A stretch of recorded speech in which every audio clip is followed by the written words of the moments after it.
Again, good evening, Rotary colleagues in peace.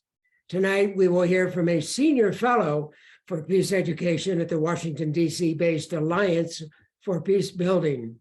Patricia Shafer has educated more than 6,000 students in 4 continents on peace. I trust you've all read her very impressive bio. So, Patricia, the screen is yours. All right. Well, thank you. So hello, everyone. Those I know and love, those I have known in 1 or 2 meetings, and then new friends like Fulgence. And so Fulgence, do you pronounce your last name Twizerimana? Okay, great. All right. Thank you. So again, glad to have you from Burundi. Okay, thank you too. So what's interesting about this evening is normally when I would do a presentation, I might use some supporting PowerPoint, some supporting video. I've chosen not to tonight because I understood from Jim that we would have mostly Rotarians. That certainly seems to be the case. And, you know, there are ways that some of our paths have crossed before. So it seems for, you know, those kinds of relationships, maybe I don't necessarily want to necessarily use PowerPoints or video. However, Jim is putting in the chat for you 2 things that might be interesting for you. One is a PowerPoint presentation that I delivered at the Rotary International Peace Conference in one of the sessions I did in Houston. And the other is a booklet called The Rotarian Effect, Training Young Peace Builders Around the World. And it is full of maybe, I don't know, 14, 16 profiles of Rotarians who have been supportive of and working with young people on peace building in places far and wide, several places in the United States, Argentina, Ethiopia, South Sudan, the Philippines. I don't think we have Bolivia featured in the booklet, but it's just a great way to get a snapshot of Rotarians working with young people, which to me relates to the topic tonight that I chose. I chose a topic, I crafted a topic called Connecting for Peace, as you know, linking different generations to pursue a common dream. And to be quite honest, I've never spoken about this topic this way in particular. And so I think it's a great opportunity to speak a little from my perspective and then explore together. And I bet everyone in this call has a perspective on that in one way or another. Now, I chose the word dream intentionally because, you know, when you think about peace, of course, there are so many famous presentations or quotes about peace being a dream. So, of course, there's Martin Luther King, you know, having a dream for social equity and racial justice.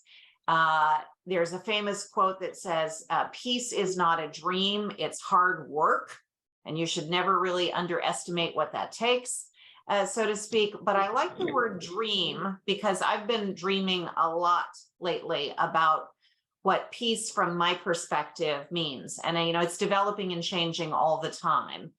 And one of the things I've been thinking about is how we as Rotarians, and so I am a Rotarian, I am a Rotary Peace Fellow, I am a Rotary Positive Peace Activator.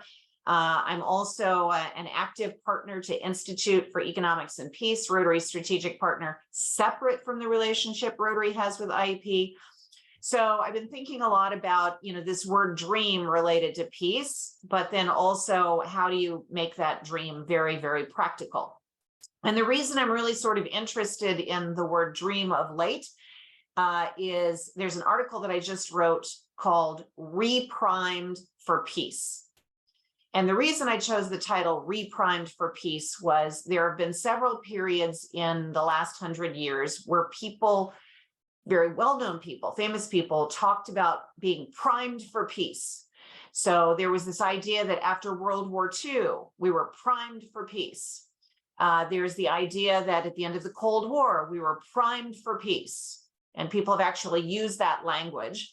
And there's a lot of work that's been done on whether Asia and countries in Southeast Asia are priming themselves for a new peace.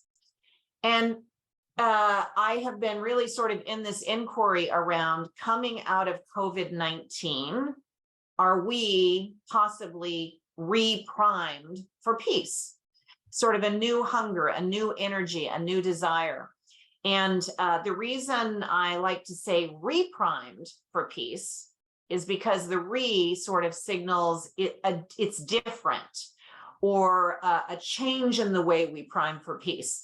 And so really tonight, I want to explore with you, maybe coming out of COVID-19, are we reprimed for peace? And is it really essential that young people and adult Rotarians connect around this dream of peace at a time when we may be reprimed? Now, there's a pretty well known, if you travel in these circles, Austrian social philosopher named Ilmar Tomello. And Ilmar Tomello said, it's really funny thinking about peace being a dream. And it's funny sort of when people who are in the practitioner's role of peace building dream about peace, because even if you're in the work of peace building, which I consider that what I do, Ilmar says, you're in the thick of it, you're in the swirl of it, trying to figure it out just like anybody else is.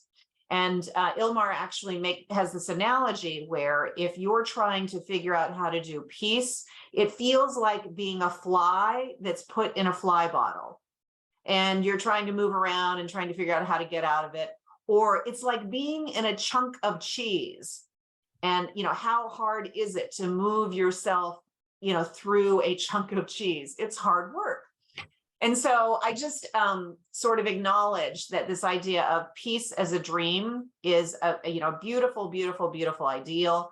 I spend a lot of my time thinking about how to implement it and make it come alive in practice.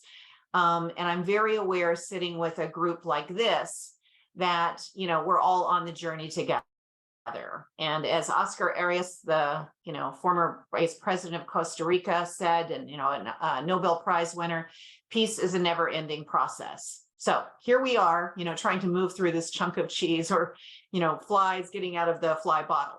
Now, the reason I asked Jim to give those two documents to you is, as I said before, after this presentation, after our conversation together, if you look at the slides that I delivered at one of my presentations in Houston, they'll make a lot of sense, or they'll add sort of color and texture to what I have to say. But again, that brochure that I've given you, I wanted to demonstrate practical ways that Rotarians are supporting and teaming up with young people to make peace real. And in my role, I often say that, my personal dream or vision is to do something that's totally impossible. It's crazy that I say this all the time, but it's to make learning to be a peace builder a rite of passage for everyone. And if you want to think just demographically, statistically, if anything even close to that could be achieved, or even a small portion of that could be achieved, would be pretty impactful, because it is under the age of 30. 1.8 billion people between the ages of 14 and 24 make up the largest demographic on the planet right now. So and if you live in certain countries like Burundi, where Fulgence is, or Ethiopia, or South Sudan, or Kenya, the population is really, really quite young. So 80% of the population in Ethiopia is under the age of 30, right? And if you're in the United States, those groups may only represent about 12 to 15% of the population, but they have agency, because we have 17 million high school students in the United States. We have 19 million students in university. And in fact, at the Alliance for Peace Building right now, we're working on a project with peace and conflict professors at various universities to help them think about, if you're sitting on a university campus in the United States today, and you're in peace and conflict resolution, do you have a role and responsibility to actually be an agent for more peace and conflict resolution on university campuses in the US? Why? Because the data shows that university and college campuses in the United States have become super polarized. Students are entering campuses with limited capacities and tools and skills for having conversations with people who are of another opinion. There's some great research done by the Foundation for International Research on Education that actually, and there was a story about it in Newsweek, that said, get ready. Students entering university and college in the United States now are going to be more polarized than we know ourselves to be. And they're not more polarized around economic disparity. The differences have become more distinct and pronounced around race, ethnicity, religion, and identity. And of course, some of the factors driving that are social media, the fact that we think we get lots of information via social media, but actually we start looking at the same channels over and over again, and whatever our ideas are get reinforced. And so lots of reasons to be excited about this young population, but also lots of reasons for us to pay attention to how we can be supportive in terms of them developing peace and conflict resolution skills. Okay, so that's why I gave you those booklets. Now, something about me that I think would be worth sharing is, and so I loved what Jim said. Oh, when you read her, what did you say, Jim? Illustrious bio? What did you say? Expansive bio, something like that. Right? It was very funny. It was very funny. I know that when people impressive bio. impressive. Sometimes people hear that I have around peace building. It sounds like somebody cracking the code or almost cracked the code or totally cracked the code. But what I want to say is I am an accidental peace builder.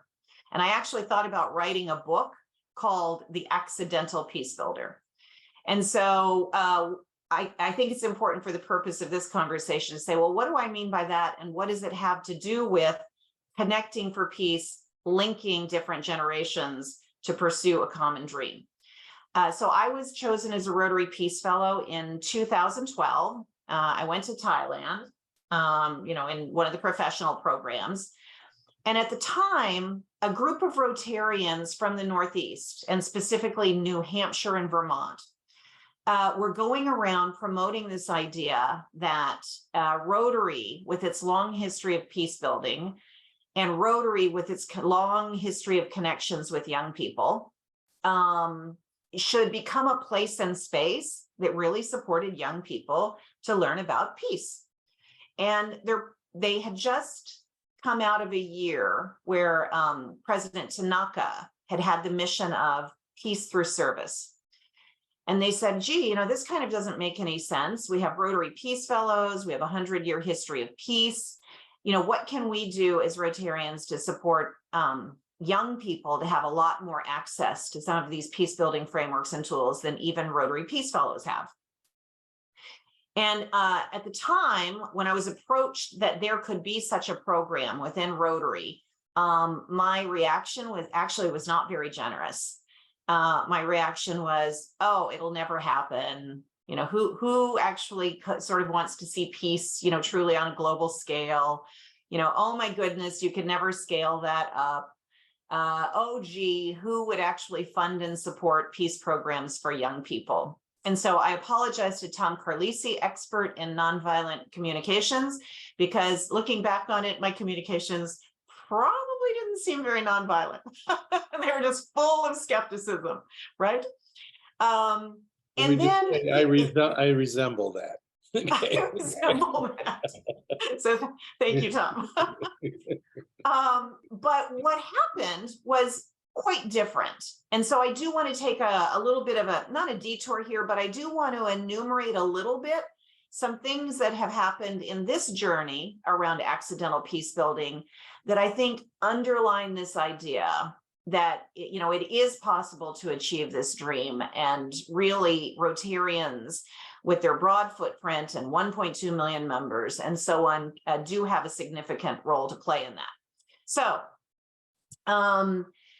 imagine that a dream starts out with these Rotarians saying that, and they get met with this comment, oh, that's preposterous, that that'll never happen, how would we ever do that, so on and so on and so on.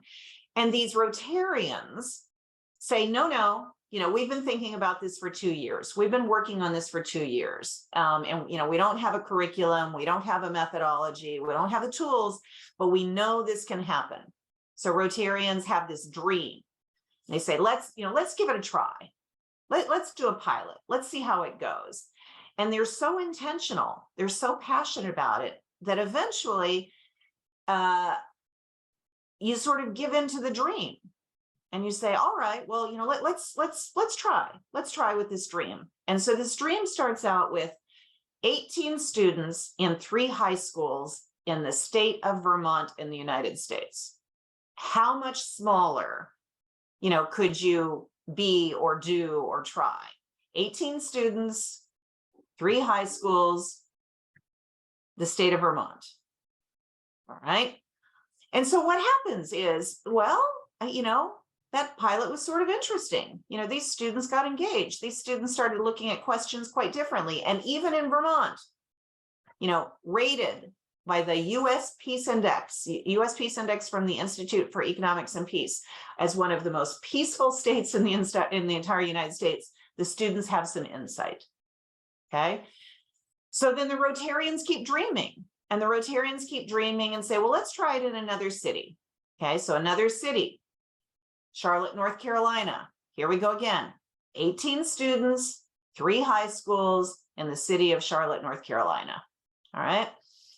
And we all get surprised again, that there's this energy, there's this hunger, there's this interest, that students, even at the high school level, are eager and ready to explore some really tough questions like, how is it that we've never spent more money on hunger, food insecurity and hunger in the United States than we're spending now, and yet hunger levels continue to climb?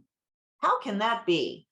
And so to have high school students exploring these questions and looking at it even in their own city and coming up with a project to completely reinvent the way they do their own hunger drive, to reinvent it, having looked at this question through frameworks and lenses of the same peace building tools that a Rotary Peace Fellow would only have access to, reinvent their hunger drive to be more inclusive, more diverse, more able to include more students, friendlier to the way food pantries actually need to operate, more recognizing of who actually uses food pantries and what kinds of foods are appropriate for them. And they reinvent their hunger drive to be called something called #RiceForLife. And then, gosh, that #RiceForLife is so impactful that when you take the model to Argentina, in Argentina, they say, well, we could do that.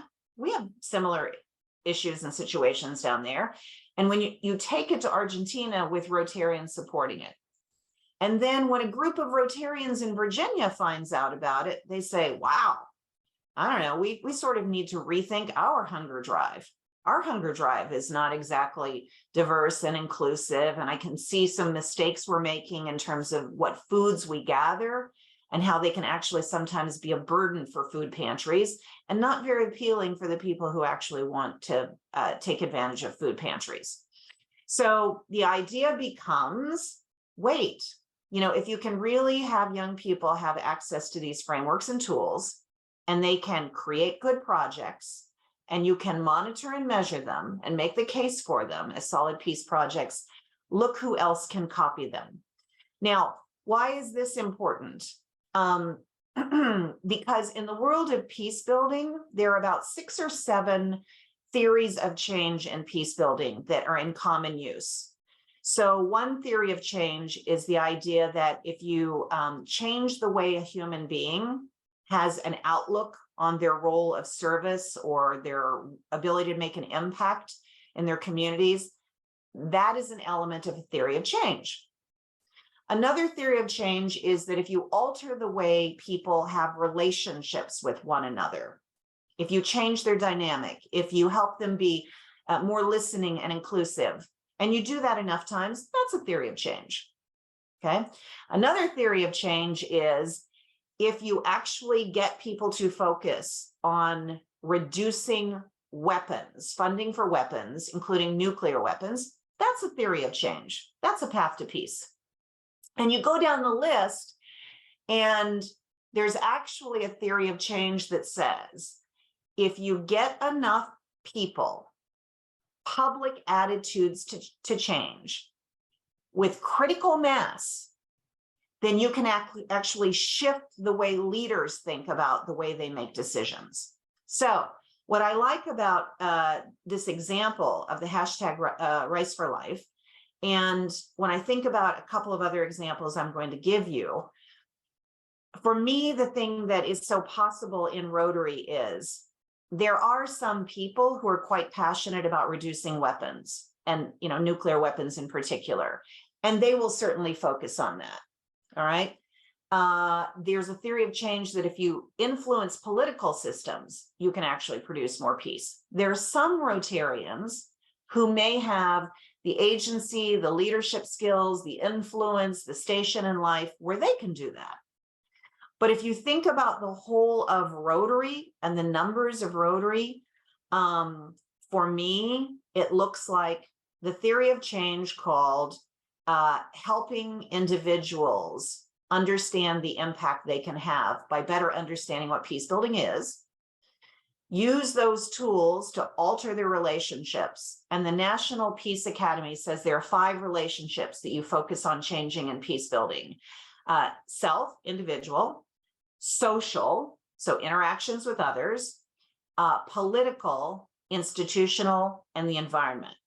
So if you get enough people, individuals, changing their relationships with one of those factors or more, and you get critical mass, so that this is important to theory of change, you get enough people doing it, you can actually alter the way leaders make decisions. So public attitudes changes leadership attitudes.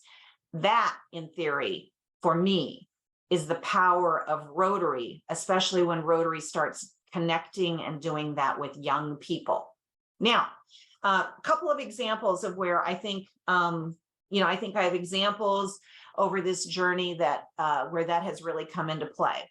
So before this call started, a couple of people on the line mentioned Jim Roxlow, who, if you know Jim Roxlow, you love Jim Roxlow. So he's a past district governor from zones, he's in Tennessee, he's from zones 30, 31, amazing Rotarian, also a Rotary Positive Peace activator. And he was also part of the group focused on young people that I was in as a Rotary Positive Peace activator.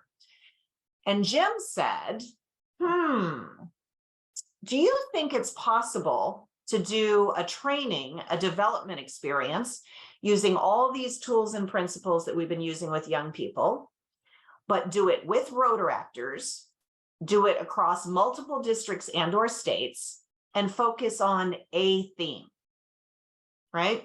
So we said, sure, let's try. So a global grant funded something called, we called it Roots of Hunger, Pillars of Peace. And the whole idea was, if we could take Rotaractors in various states and districts through a common training experience, give them the access to and an understanding of how to use tools like the 8 Pillars of Peace, the Unleash framework from the United Nations, which is problem statement, prototype, testing with the public, refining your project idea, and then measuring it, and help them work through questions of hunger and food insecurity in their communities using a common set of tools. What would happen?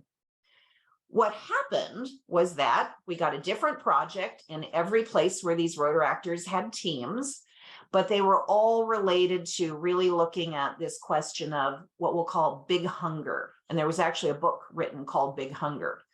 So every one of them focused on really understanding what was going on in their communities that was preventing true breakthroughs in the pursuit of food security and reduced hunger. And each project ended up looking very different. So in the Caribbean, the projects were all around these garden boxes to start getting folks in the Southern Caribbean familiar with growing their own foods again. Because what had happened in the Southern Caribbean was everything started to be imports. Everything started to be low cost imports from the United States some time ago. And places where people basically had fruit dropping from the trees at one time, vegetables growing freely. The population had stopped growing its own food. They were importing. And then when COVID-19 hit, imagine, with all the restrictions on imports, hard to get food, super expensive, not fresh, and so on. So that's what it looked like in the Caribbean. Whereas a group over in Oklahoma ended up doing a project with the Latin community, Spanish-speaking community. And one of the things they figured out was, where are the places in their community in Oklahoma where you can actually connect with immigrants and refugees who might be facing food insecurity? And they figured out the most effective channel was local churches. So their whole project was how to connect through churches to reach these communities and find ways to help these communities grow their own food. So the moral of my story is, what to me gets exciting is when you have a peace project, and you have a peace project with young people, exciting. When you increase the number of people who have access to it, exciting. I mean, I was telling Jim when the call started, I'm in Birmingham right now working with 200 high school students across 7 high schools.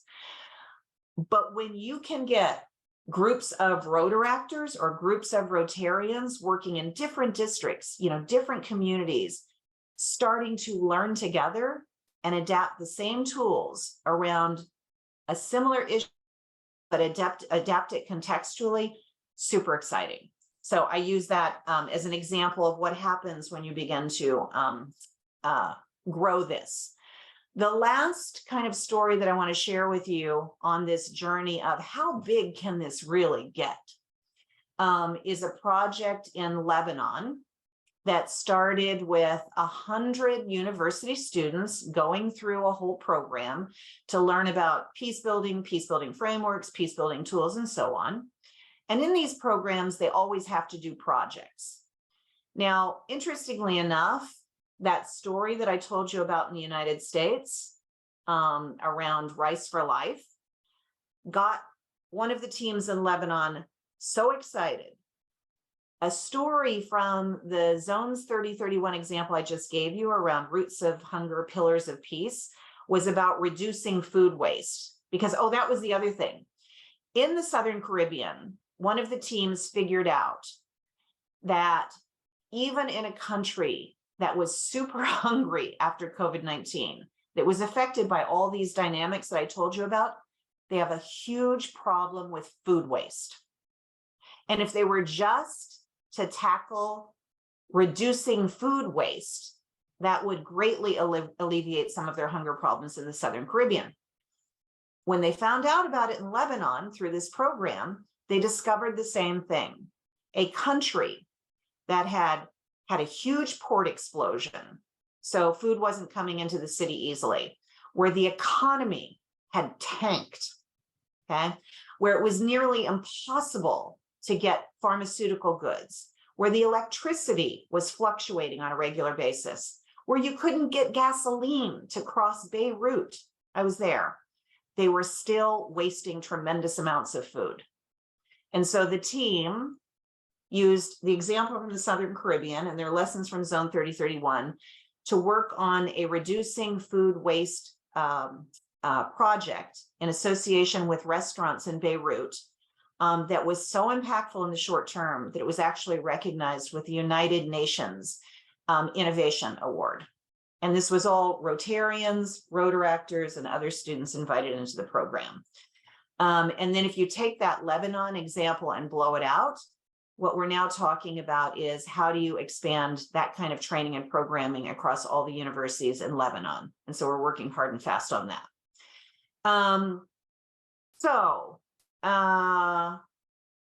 One of the things I feel right now, and then I want to open to questions and conversations, and you've all got your, ideas and lessons to share.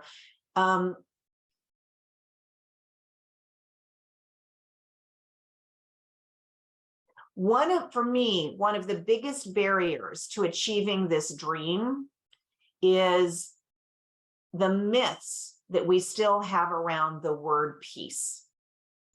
And what I mean by that is I encounter kind of every day that we are still so trained to think that peace means what's referred to in the scholarly vernacular as, and I know we're getting good at this in Rotary, negative peace and positive peace. As a population, as humanity, we are so trained to think that peace is simply intervening in the thing that you can see in front of you that you want less of. And I think we see that with gun violence in the United States, for example, that for me, the biggest mental paradigm shift that we are still yet to make, and we can play a tremendous role in this as Rotarians, is how do we show people what positive peace looks like and help them move beyond the idea of service equals peace. No, peace is a kind of service where you look at problems with a very discriminating lens. You look for the source of conflict, you look for the source of violence. And if you can't actually demonstrate that you're reducing tension and conflict through a service effort, it's not a peace project. So for me, part of the dream is, waking up at some point, seeing that we're all kind of using a similar language and, have a similar mindset about what peace building really looks like. I think that's it. So Jim, have I gone on too long, or am I about right on time? Oh, you're on mute.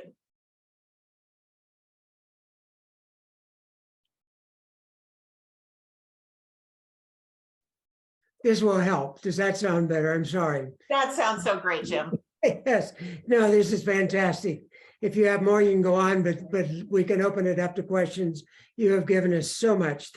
This has been fantastic. Very impressive. I'd like to hear more about the National Peace Academy. You say there's 5 steps, and that gives us specific details that we can act upon.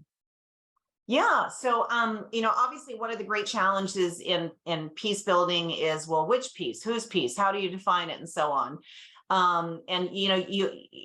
We could spend lots and lots of time in Salon talking about that, but we have found that in our trainings, one of a useful frame comes from the National Peace Academy. It's been around for a while, and their whole premise is peace building actually happens in relationship.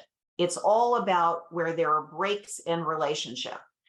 And what they propose is 5 kinds of relationships. Your relationship with yourself, so individual, relationship with others, social, relationship through political actions and structures and regulations, and let's even say debates, institutional relationships, so where we either support or fracture relationships within institutional decisions. So a classic one in that case, Jim, would be redlining. So the impact of redlining, a policy decision, an institutional decision that causes great impact and harm on communities. Let's see. And then the last one is environment. So our relationship with the environment. And even the United Nations has started to talk about your relationship with nature. And so what is our human relationship with nature? And so it's kind of an easy way to say, where is relationship ripe and being nurtured, or where is relationship fractured, broken, could be repaired? Excellent. Richard, you have a question? Richard Denton from Canada. Yeah, thank you very much, Jim, and thank you very much, Patricia. I have several questions. Several years ago, there was the movie The Day After, and that affected Reagan at the time and led to his views changing dramatically to realize that the nuclear war can never be won and should therefore never be fought. Now, I'm familiar with a young Gen Z lady who's a film developer, Kasia Slavner, and she's trying to do a film called 1.5 Degrees of Peace, connecting the dots between the environment and peace, the military. I'm just finished a global grant seminar from 7 to 7:30 now, and then joined you. But I'm wondering how Rotary might fund a project such as that. You mean her film? Making a film. Yeah. That's a great question, especially because I know that Rotarians are becoming increasingly aware of her and her work, and I know she's been asked to speak. I don't know what ideas does anybody have. I'm really kind of not an expert on the Rotary funding system. So what does anybody here know? We have an expert here sitting with us by the name of David Woolman. But again, it all begins with a club. A grant would have to be started from a club and then matched funds, but it can go up to any size. It can be unlimited size. Depends. This would be in the US. So it'd be a local grant. It would be a district funded grant, which is a little more limiting. There's a couple of ways to do it.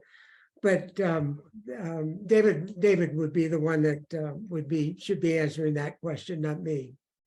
Yeah, to the scale that probably Richard's talking about, knowing some documentary and movements, and you actually see a very big documentary movement, certainly in the Western Hemisphere, in terms of the amount of documentaries, whether they're opinionated or they're objective, but you see a large movement. And it's kind of interesting that you mentioned that. From a local district perspective, you could do something on a small scale and bring in Rotarians and have that kind of movement that Patricia's talking about of scalability up. From a global perspective, it would still have to be something overseas, then co-sponsored by something on this side, or vice versa, those type of things. So I don't know about the scalability from a global perspective unless you're really affecting outcomes and sustainability. And I'm not sure how a documentary moves that yet. And so some thought needs to be put kind of behind that. But Jim's on the right track, and you can certainly start with something local for sure. But again, we could work with, say, a club in Canada and meet the international requirement. Absolutely. And do a global grant in that way. Go ahead, Dennis. The second question I had was Fergal McCarthy has come out with a new brochure on peace, and your counterpart there, Rebecca Kroll, talked about being peace disruptors. And I'm just wondering again how RI is exemplifying that. And who's your question directed to, Richard? Well, to you. Oh, okay. All right. I've heard Rebecca talk about that, and I don't feel capable of stepping in and speaking for her on that, but I do want to give a shout out to Rebecca and Fergal and company on something that was sort of announced at the International Assembly, quietly and really kind of a low-key way, that will be picking up steam in Melbourne. And it's this idea that one of the ways that Rotarians can be ever more impactful around peace building is with the exchanges. And so let me give you a little bit of factoids, a little data that might interest you. So there's this incredible number. So first of all, with the inter-country committees, and this will help answer your question, Richard. With the inter-country committees, there are now 400 entities, districts, club combinations that are somehow involved in inter-country committees. There's something like 400 districts in the world that qualify each year for the Rotary Friendship Exchanges. There's something like 300 districts every year that qualify for the Rotary Youth Exchanges, okay? And Rotary remains one of the largest systems for adult exchanges in the world and remains one of the top 10 providers of youth exchange experiences in the world. Okay. And here's the shout out. What they're really exploring now is the sort of historical fallback position is, oh, an exchange is a peace building activity. Absolutely. You know, go abroad, meet people, travel, learn. It's a peace building activity. But one of the things that you can see, and we did a literature research of 96 articles, videos, etc., on the subject of exchanges. You can see that some things that would strengthen the exchange program in Rotary in terms of sheer impact is, even though that many districts are involved or qualify for these exchanges, a very, very, very small percentage of Rotarians actually do exchanges.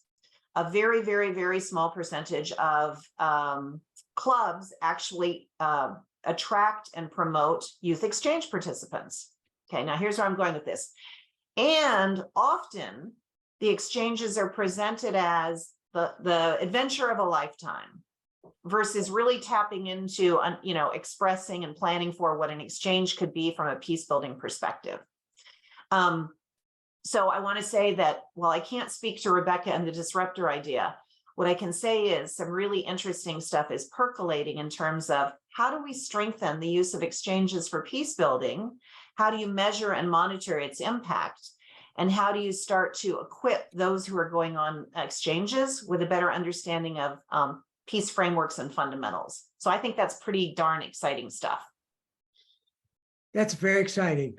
Quanta, would you ask your question, but would you also give us your location, as you may be a close neighbor of Patricia's? Well, actually, we are in the same city, and I worked with her New Gen group since 2018, so we are familiar with each other. I'm not surprised. Yeah, Quanta has been a rock star mentor. Quanta is a rock star mentor, and that's Quanta. Wait, Quanta is a role model of exactly what the title is tonight: connecting for peace, linking different generations to pursue a common dream. Well, thank you very much. But I'm going to ask you some tough questions, so you might change your mind. I'm just kidding. Knowing that, you know, I've been in this country 52 years, most of my life, you know, I'll be 77, so I was 25 when I came in here. And in 1970, we had the establishment of Earth Day, and I was involved with that in 1990. And also involved in a variety of organizations for race relations and ethnic diversity, all kinds of things, and hunger. And quite frankly, the 52 years that I have been here, we haven't gotten rid of poverty, and there have been several wars, and the organizations, I was trying to get the data on that, because there is a data, probably trillions of dollars also spent in the last 50 years trying to eradicate poverty, hunger, and establishment of peace. Yes, yet it's not happening. Now, I was very happy to work with you, with your organization, with New Gen. But what I'm wondering is there a way that an independent source will be trying to see the long-term sustainable impact of what, you know, you or organizations like yours are doing? Because, you know, we can come in here and we can talk about all the wonderful things that we did, and we can get admiration, we get lots of money, and, you know, this is wonderful. But who is really measuring, as you said, the impact, the long term? That's one thing. And the other thing is, I mean, sometimes I think these programs become sort of vested interest, and so that I don't really know that they really make any change. Maybe it's more ceremonial and more benign. In other words, don't rock the boat, you know. So I'm wondering, really, because I think you're going to give me an honest answer. Do you really think that you or organizations like NewGen or others making long-lasting true impact to eradicate hunger and for the environment and peace and all that. So I was just wondering, what is really your opinion and your assessment? Thank you. Oh yeah, no, Quanta, great question that I think we should all explore together. So, okay, so I'm going to, from my vantage point, I'm going to start with the soft answer, and then I'll get to the sort of a more concrete, tougher answer. So let's see it as a spectrum.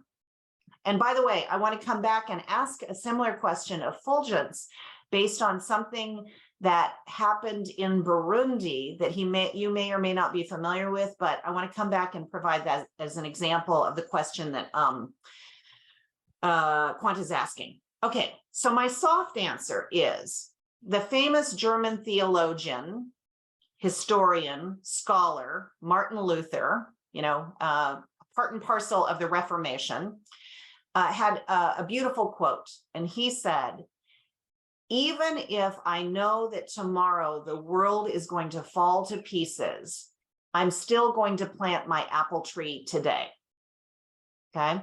And so obviously what that says is, who knows what's coming? Who knows what ultimate impact you really have? You still do your part, right? You make your effort as a contribution. And actually that quote, Dr. Martin Luther King started using it. And often now pastors in Baptist churches in the South cite that quote and credit Martin Luther King, and it originated from Martin Luther. And so it has a long history, okay? And so even if I know the world is going to fall to pieces tomorrow, I'm still going to plant my apple tree today, okay? And so I think, polio is a perfect example of that. When polio was first being introduced as a project in Rotary, people fought over it. It was not this beautiful, glorious undertaking and everybody got on board and everybody believed in it. People fought. They fought. It was a political conversation. There were differences of opinion about how it should be done and so on. And, thank goodness, it held out. People held for it. They organized, they negotiated, they this, they that, and look where we are with polio today. Okay, so that's number one.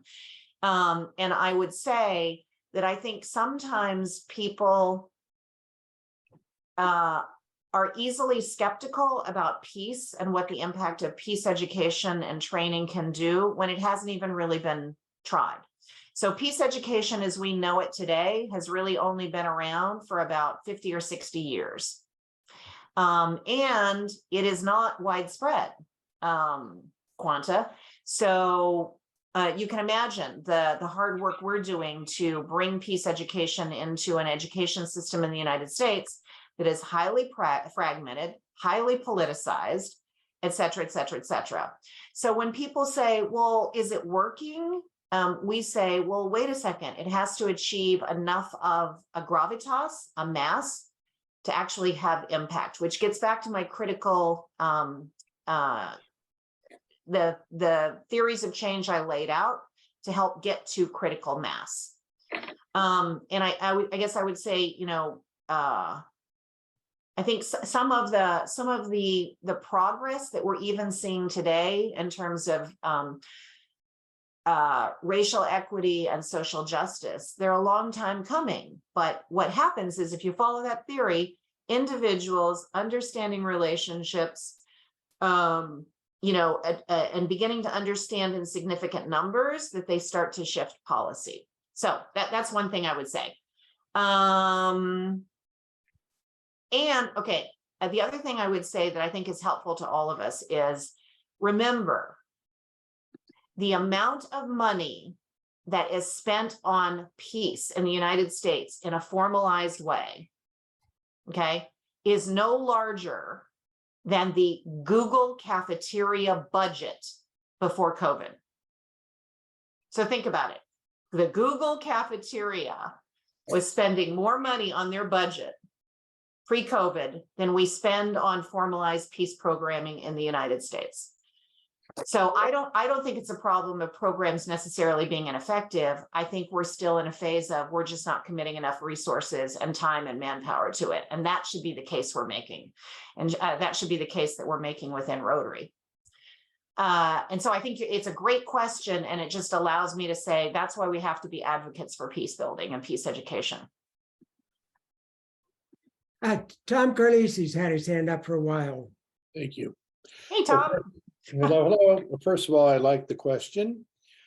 Second, and the discussion. Second, Patricia, I really appreciate not only how clear and direct you are as a peace speaker, but how you're bringing in the kind of institutional approach to things. So I think that helps to answer Quanta, because if it's a bunch of clubs doing a project by themselves, but it doesn't follow those theories of change, you know, and a couple Rotarians in Vermont said, hey, I wonder if we could do this. Then they got a hold of a woman named Patricia Shafer. And then they said, well, let's take these 3 high schools. Then this is happening now. How many, you know, that are impacting now?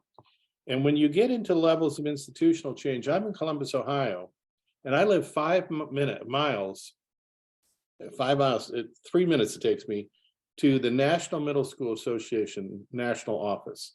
And I've been over there. Okay. And then they are very interested in what we're doing. And what happens, I'm going back into Dream now. So if we do the relationship, inner work to self, you get into the social grouping, get to the political piece, but the institutional, you connect Rotary International with the motto of service above self, with an institution of education and a pedagogy called service learning. And then you fit it into the curriculum where the teachers, curriculum's crucial, because teachers say, we don't have time to do anything else. But if you show them that it's already aligned with their standards that they got to teach anyway, and they go, oh, you're going to teach us, you got the curriculum, we don't have to come up with our own lesson plans, you know, it's kind of paid for, you're going to help us connect us to the community. How do we get involved? You know, those are only a few steps away from maximizing.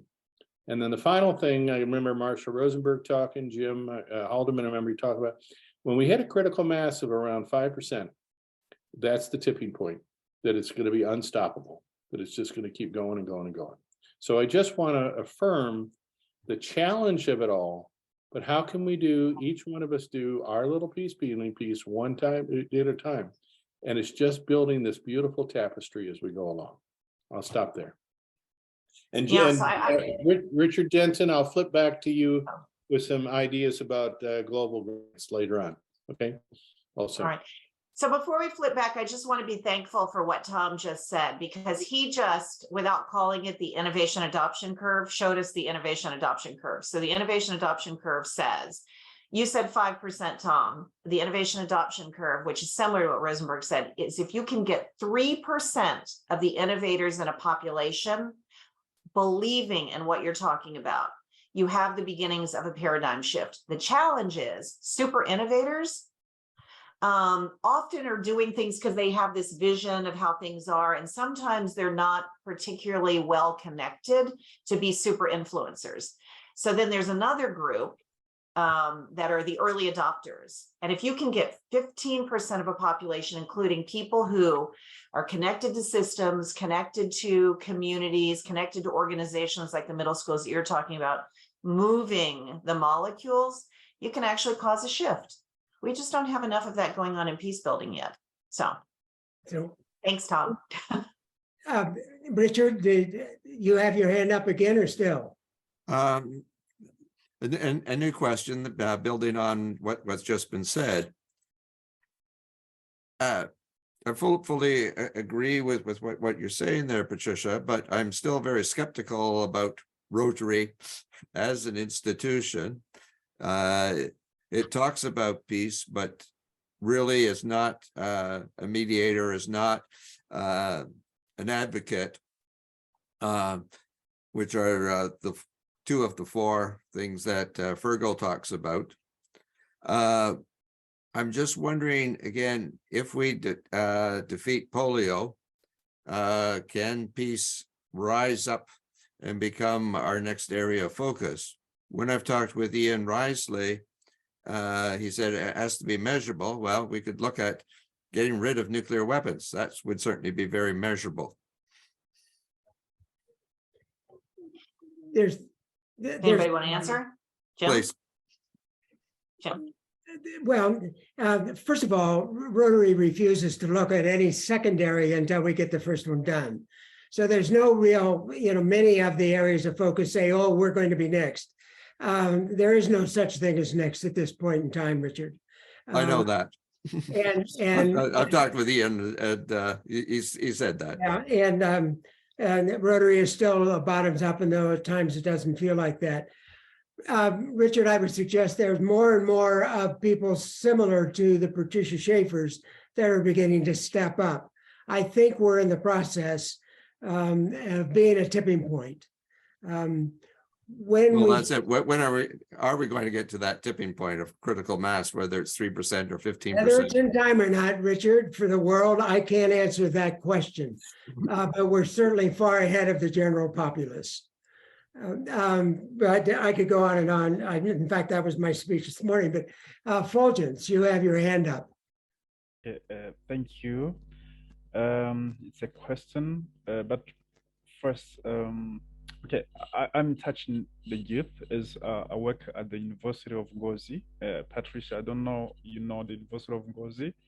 Ngozi province is the neighbor province of Rwanda, and I'm in touch with the youth all the time. So I would like to hear your definition of what is negative and positive peace. And because in our countries, Burundi and Rwanda, is like, there is a kind of a negative resilience. I don't think we live in a positive peace, and it's like we have to maybe to shape the youth, and maybe make them feel that difference between the negative and the positive of peace. It's like we are maybe we don't see the difference in our countries between the negative and the positive peace. I think we live in a negative peace with everything, maybe you've been in Rwanda, and it's like it's normal. It's normal, and I think it's important the youth be aware of the difference, so that maybe they can move forward with the positive peace. I don't know, what is your definition of? All right, well, so I think we're about to have a really interesting conversation and learn a lot from Fulgence. Because I'll share a couple of things with you, Fulgence. Thank you for your question. But I think where your question can go is really also helping, our group think about, where do notions of peace and peace building come from, and which ones get attention and why? Okay, so here's what I mean. So I've had the good pleasure of working in Rwanda for over 10 years now. And in fact, the way I became a Rotary Peace Fellow, one of the reasons I became a Rotary Peace Fellow is because I help build schools and train teachers in Rwanda and Uganda and South Sudan, okay? And I'm delighted to say, and I hope if you didn't apply for it, I hope you will apply for it. Now there's a Rotary Positive Peace Activators training in West Africa and East Africa. And in fact, somebody who worked for me in this work that I just described was just chosen as a Rotary Positive Peace Activator to get trained in, I think they're going to do it in Nigeria, I'm not sure. But so what's always so fascinating to me is here in the US, often when we look for models of peace building, of course, examples that people like to cite here are the examples that have occurred, especially in Rwanda after the genocide, right? The 1994 genocide. Okay, so you'll find people in the United States cite this example all the time, and they cite the example because of, communal court systems, gacaca, and so on. Okay. But then what I know from my friends in Rwanda, they'll say to me that they feel they're ever vigilant about peace and always talking about it and even having remembrances because it can change in an instant. Right. So this is what they tell me. You need to weigh in and tell us what you think about the question that you're asking. And I hear what you're saying. I think it's very astute the way you said it, that sometimes we get a peace that's control. It's being orderly. It's making sure the bad doesn't break out. But you're saying, I'm not so sure that's positive peace, right? So the way we distinguish negative and positive peace is based on the work of Johan Galtung, who's one of the original modern scholars. He's from Norway. And he said, negative peace is basically reducing the bad, controlling the bad, but it is necessary but insufficient. So you actually have to work on creating conditions of well-being for all. And he would say the first, and you want to avoid working on avoidable insults to basic human needs. And so what is he trying to say? He's saying if there are basic human needs being denied, and you can avoid it, you can actually do something differently, politically, structurally, etc. That's working on positive peace. Okay. And so I can imagine from your perspective that there are lots of examples where that could be worked on better. But here's my question for you, Fulgens. So there's also another famous case they tell in the United States about a project that was done in Burundi, where something like 10,000 people in Burundi who were politicians and teachers and civil servants and so on, were trained in peace over a long period of time. It was a huge endeavor in Burundi. Are you familiar with that? And do you think it was effective? I don't know what it is, but it's similar with what we are doing with global grants, Rotary global grants. We have a project called Amahoro, and I know you know what is Amahoro. I know the word Amahoro. Yeah. Okay, right. It's a peace word from Kirundi, and we train leaders, teachers, students, and currently I'm the coordinator of the project, and we trained in Ngozi, leaders, church leaders, entrepreneurs, students, teachers, local leaders. We train them on skills way to peace, such as mediation, conflict, pacific conflict resolution, cooperation, and so on. I don't know if this is the same project you're talking about, but we have such projects here in Ngozi with Rotary Global Grants. I don't know. Yeah. So fantastic. So my last question, and please, I just want to, I'm so interested in Fulgens's voice. So when Quanta says, so she asked me a really good question, right? And she said, how do you know it works? How do you know peace education works? How do you measure it? What's the training? And you say, oh, you're running the Amahoro project with a global grant. So why are you doing it? And how will you know? Why am I doing that? Yeah. And Okay, how will you right. know if it's effective? Okay, why am I doing that? First of all, okay, it's a long story from my childhood. You know what my country experienced in the past. I think the story of Burundi is somehow similar with the story of Rwanda. And I think I was victim of, as everybody from this country, experienced the war, the refugee camps. And after my university studies, I have two or maybe two choices. Maybe heal the wounds and move forward, or heal the wounds and make sure that what happened before, what happened in 1993 in Burundi and then 1994 in Rwanda. Okay, I think it's a very, very long story that Patricia, maybe we can keep in touch and maybe heal, because my parents, my father was a soldier, and in 1993, with the assassination of the president, the unelected president called Ndadaye Melchior, it was said that Tutsi soldiers killed the president, and we were a target for murder, and we escaped and experienced refugee camps and so on.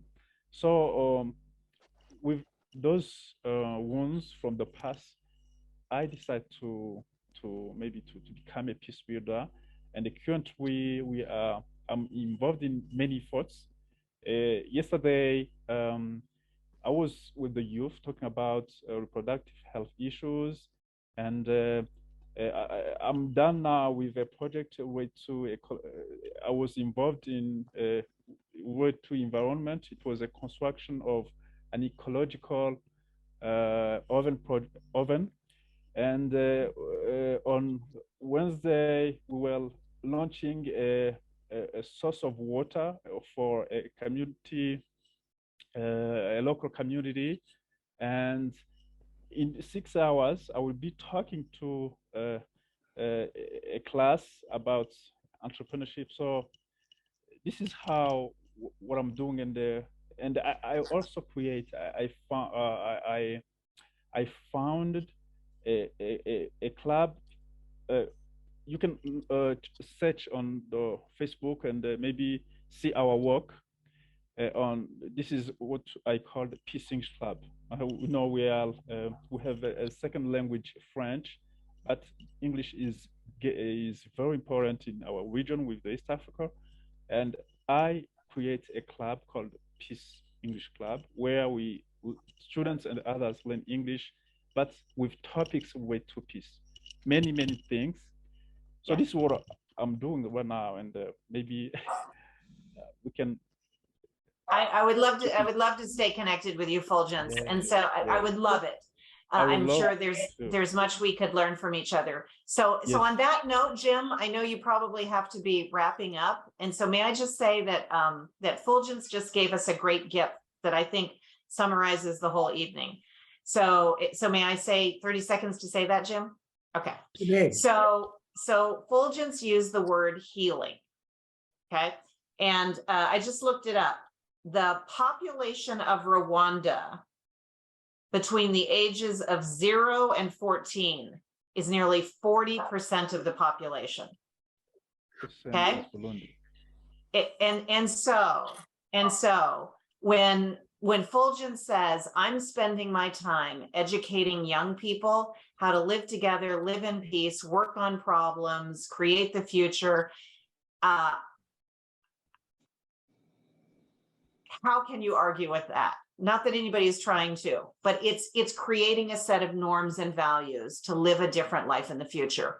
And so sometimes when people ask me, what is peace building? I say, I'll give you 2 words, harm and healing. And so the question is, what are you working on that is actually an attempt to heal a harm? And Fulgence, I'll tell you, we're working with students here in Birmingham, Alabama, a city that's known for civil rights issues in the United States. And they actually create maps where they map in their city, where is harm occurring? Where is healing occurring? How do I want to work on it? And so thank you for your good work with young people, Fulgence. Okay, thanks. Wow. What an evening. What a phenomenal gift. We thank you. And by the way, in the chat, I put in a link that you can get to the new brochure. They don't have a good direct link, but if you go to that Rotary Build Peace, clubrunner.blog.core.windows.net, you can get to that new brochure, which is a magnificent piece of work. There'll be an easier way, I'm sure, sometime, but that'll get you there now. Patricia, we want to thank you so much for sharing your extensive knowledge to this group. So next week, we're going to be hearing from Dr. Phil Gittens, the program director for World Beyond War. World Beyond War is a tremendous program with in-depth educational programs on in-depth studies. He will be discussing their signature work, A Global Security System an alternative to war. You and your neighbors, you won't want to miss this one either. Again, Patricia, we thank you so, so very much. My pleasure. Thank you so much. Fun being with all of you. Bye-bye. And Fulgence, you follow up with me, okay? I can connect you too. All right. Bye-bye. Patricia, what an accidental peace builder you are. An accidental peace builder. Thank you. Bye.